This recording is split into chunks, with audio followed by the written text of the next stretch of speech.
आज हम बात करेंगे import of Indian medicine in Pakistan. अब देखिए ना, हमले से पहले इतने हमले हो गए, आप कहाँ इंतज़ार कर रहे हैं और आप धमकियां दे रहे हैं कि तुम हमला करो तो हम देख लेंगे, हम भी ईंट से ईंट बजा देंगे।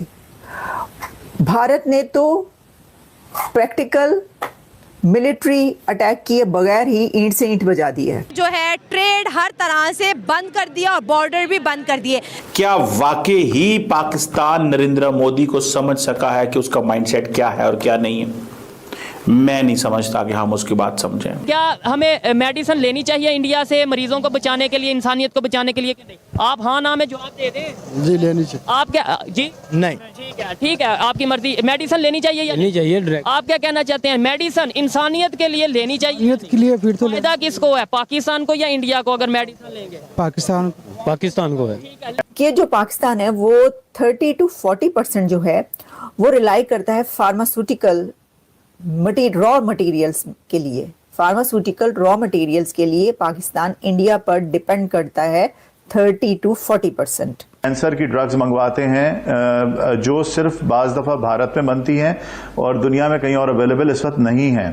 हम पाकिस्तान में न्यूक्लियर बम बना सकें, लेकिन हम दवाइयों का खाम माल मुल्क पे एक बड़ी हंगामी सूरत हाल है। क्योंकि इंडिया के साथ इसी वजह से सुपर पावर्स मिल रही है, क्योंकि उनको पता है कि ये जो माहौल है ना, ये जो दौर है ये भारत का है, ठीक है। क्योंकि वो भारत में हर चीज़ वो मौजूद है जो बाकी कंट्री से लोग लेते थे इतने इतने पैसे लगा के। इंडिया क्योंकि करने जा रहा है तो मेहरबानी करके आप इस किस्म की हरकत ना करें जिसके साथ एस्केलेशन हो जाए।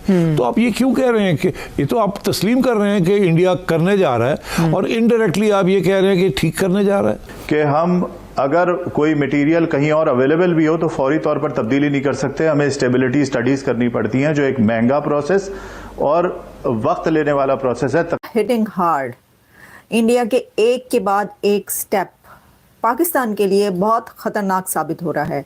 इंडिया का एक और बड़ा स्टेप सामने आया है। इंडिया ने एक्शन ये लिया है कि पाकिस्तान से सारी इंपोर्ट्स बैन कर दी गई हैं। ये ट्रेड कभी भी नहीं खुलेगी, क्योंकि अगर इन्होंने ट्रेड खोल दी, जो पाकिस्तानी लोगों के दिल में इंडिया को लेकर इन्होंने एक गंद डाला हुआ है कि जो इंडियंस लोग हैं वो पाकिस्तानी को पसंद नहीं करते, हिंदू मुस्लिम करवाते रहते हैं, तो ये चीज़ अगर ख़त्म कर देंगे तो फिर इनका वोट कैसे होगा? कश्मीर के नाम पर ये किस तरह बात करेंगे? किस तरह 5 साल बाद आके बोलेंगे कि हम इंडिया के साथ ये करेंगे, हम कश्मीर लेके रहेंगे? अगर फ्रेंडशिप हो जाती है, फ्रेंडशिप का मतलब क्या होता है? ये तमाम चीज़ें भूलनी पड़ेंगी, एक अच्छी सुलह हो जाएगी और वहाँ के लोग यहाँ आएंगे, यहाँ के लोग वहाँ जाएंगे, तो ये जितनी भी दूरियाँ ये ख़त्म हो जाएंगी और इस दूरियों को ये ख़त्म करना नहीं चाहते। तक कोई पाकिस्तान के अंदर शख्स नहीं है जो ये समझे और ये कहे कि मैं नरेंद्र मोदी को समझता हूं या रीड करके। नहीं करते आप नहीं कर सकते रीड उनको।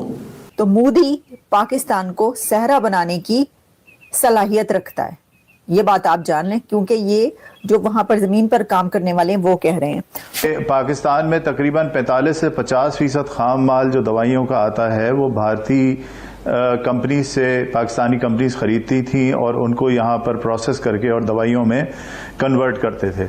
सरकारी हॉस्पिटल्स हैं जानवरों के लिए, उधर मेडिसिन आती है तो वो आती है बिल्कुल वो एक्सपायर हो ही आती है। तो वो कोई हमारे कोई ऑनेस्ट आ भी जाए, कोई ईमानदार कोई ऑफिसर आ भी जाए तो वो चाहता है कि वो यूज़ ना हो, लेकिन उनको प्रेशराइज़ किया जाता है कि भाईजान हमने इसको रिपोर्ट देनी है, इसको हमने इसके पूरा करना है अपने कागजात में, तो वो फिर मेडिसिन यूज़ हो रही है। अगर ये एनिमल पे हो रहा है तो मतलब ह्यूमन बीइंग का भी सेम ही हाल है। जी इसी तरह ये हमारा ना एक हमें वो आटा खिला दिया था जो कहा था कि समुंदर के अंदर गिरा दें। जी आप कह सकते हैं फैक्ट्स एंड फिगर्स वो ये बता रहे हैं कि जो पाकिस्तान है वो 30 to 40% जो है वो रिलाई करता है फार्मास्यूटिकल रॉ मटेरियल्स के लिए। फार्मास्यूटिकल रॉ मटेरियल्स के लिए पाकिस्तान इंडिया पर डिपेंड करता है 30 to 40%, including active pharmaceuticals, ingredients, API and various advanced जो है प्रोडक्ट्स थेरेपी की और इस तरह की। और ये जो सप्लाई चेन है ये डिस्टर्ब हो गई है। तो जो दवाइयाँ, जो मेडिसिन जो मैंने आपको बताया वो वाली 30 to 40% अगर आप इंडिया पर डिपेंड करते थे तो वो तो बंद हो गई सप्लाई चेन। तो अब आप क्या करेंगे? तो उन्होंने कहा कि इसके ऑल्टरनेट के लिए जो है अब फौरी तौर पर ढूंढने की कोशिश की गई कि भाई होनी की करिए, तो लब्बो कहाँ से लेनी है अब हमने ये वाली दवाइयाँ, क्या करें। तो इसके लिए ऑल्टरनेट कहा जा रहा है चाइना है, रशिया है और यूरोपियन कंट्रीज हैं। लेकिन देखें जो मेडिसिन आती है इंडिया से पाकिस्तान, वो तो बहुत आसानी से, बहुत तेज़ रफ्तारी से जल्दी पहुंच जाती। आप जो यूरोपियन मंडी से मंगवाएंगे, आप जो रशिया से मंगवाएंगे या जो चाइना से मंगवाएंगे, उनमें तो देर भी लगेगी और उनके अपने रूल्स एंड रेगुलेशंस होंगे। चाइना तो कर्जा ही नहीं देता किसी को, वो तो हर चीज़ आपको पता कैसे देता है, वो आपके साथ कर लेगा, दे भी देगा, लेकिन उसमें आपको बहुत ज़्यादा डस पड़ेगी। आप चुप चुपीते किसी को बगैर बताए इंडिया से जो है वो मेडिसिन मंगवाते थे और लोगों को ट्रीटमेंट के लिए भी भेज देते थे वहाँ पे इलाज के लिए। वो जब वीज़ा लगता था वो दे ही देते थे वीज़ा, जब बहुत ज़्यादा ऐसे जो पेशेंट्स होते थे, वो सब कुछ ख़त्म हो गया। तो इससे फ़र्क किसको पड़ रहा है? इससे फ़र्क पड़ रहा है पब्लिक को, आवाम को। तो मैंने वही बात की कि दो ऐसे कंट्रीज़ जिनका किसी भी मामले में कोई कंपैरिजन या कोई लेवल प्लेइंग फील्ड नहीं होगी, उसमें यही होगा कि जब आप उस कंट्री के साथ जंग के लिए निकलेंगे तो आपको ये वाली सब प्रॉब्लम्स सामने का फेस करना पड़ेगा। अब आप कहेंगे ये तो कोई बात ही नहीं है, होती नहीं, ये क्या प्रॉब्लम है, हम फेस कर लेंगे। क्योंकि जो एलीट है उसको तो मेडिसिन दुकानों पे जाके इस तरह नहीं ना खरीदनी होती कि वो जाए ये तो दवाई नहीं मिल रही, क्योंकि सप्लाई चेन बंद है, उसने तो मंगवा लेनी है, एक्सपोर्ट करवा लेनी है। ये तो आम पब्लिक के उसकी फ़ायदे की बात है ना, मासिस के इस्तेमाल की बात है, उसमें जो मर्जी के होता रहे।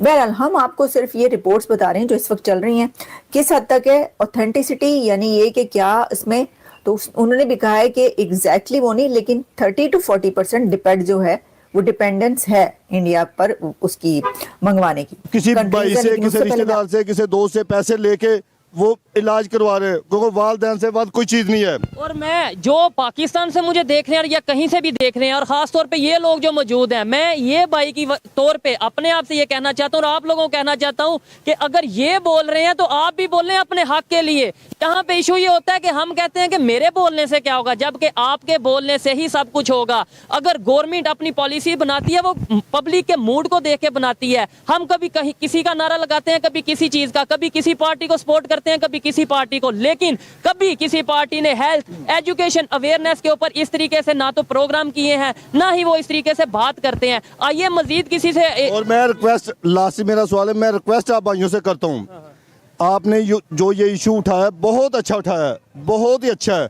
और मैं ये कहता हूँ हमारा जो वज़ीर आला साहब है, वज़ीर आज़म साहब है, वज़ीर दाखिला साहब है, जो भी हैं, इन सरकारी हॉस्पिटलों को विजिट करें और एक टीम बनाई जाए, जो ये हम लोग गरीब जहाँ पे धक्के खा रहे हैं, ठीक है, यहाँ पे आके उन बंदों से पूछा जाए वो किस हाल है। और अब मेरी वालदा साहबा की कंडीशन ऐसी नहीं है, मुझे नहीं ये लगता कि इन लोगों ने डिस्चार्ज कर दिया कि वो घर भी जा सकते कि नहीं जा सकती। इन लोगों ने डिस्चार्ज कर दिया, इन्होंने क्या ठीक है, इन्होंने कहा जी हम रात नहीं रख सकते, और आप कह रहे हैं कि कोई पता नहीं वो आके घर भी जा सकते। ऐसी कंडीशन उसकी इस वक्त है। और ये इनकी गुफ्तगू से, इनके अल्फाज से ऐसा लग रहा है। मैं नहीं चाहता कि इन्हें मजीद इमोशनल किया जाए, लेकिन जो देखने वाले हैं वो समझ सकते हैं कि इस टाइम क्या सिचुएशन है। जय हिंद दोस्तों, मेरा भारत महान न्यूज चैनल में आपका स्वागत है। ब्रेकिंग न्यूज, भारत में पाकिस्तान को दिया बड़ा झटका। दवाओं के निर्यात पर रोक लगाकर और पाकिस्तान से सभी आयात बंद करके भारत सरकार ने एक सख्त एक्शन लिया है। पाकिस्तान में अब दवाओं का संकट गहराने वाला है। जी हाँ दोस्तों, भारत सरकार ने आज बड़ा फैसला लेते हुए पाकिस्तान को दी जाने वाली सभी दवाओं के निर्यात पर तुरंत प्रतिबंध लगा दिया है। साथ ही पाकिस्तान से होने वाले सभी आयात भी रोक दिए गए हैं। यह कदम हालिया आतंकी घटनाओं और सीमा पर बढ़ते तनाव के बीच उठाया गया है। पाकिस्तान के लिए यह बड़ा झटका है क्योंकि वह भारत से बड़ी मात्रा में दवाएं आयात करता है। अब पाकिस्तान में दवाओं की किल्लत हो सकती है और उसकी अर्थव्यवस्था को भारी नुकसान उठाना पड़ सकता है। सूत्रों के मुताबिक यह फैसला पाकिस्तान द्वारा भारत विरोधी गतिविधियों को बढ़ावा देने के जवाब में लिया गया है। भारत सरकार ने साफ कर दिया है, जब तक पाकिस्तान आतंकवाद को समर्थन देना बंद नहीं करता, भारत कोई नरमी नहीं दिखाएगा। आपको यह खबर कैसी लगी, कमेंट्स में बताएं।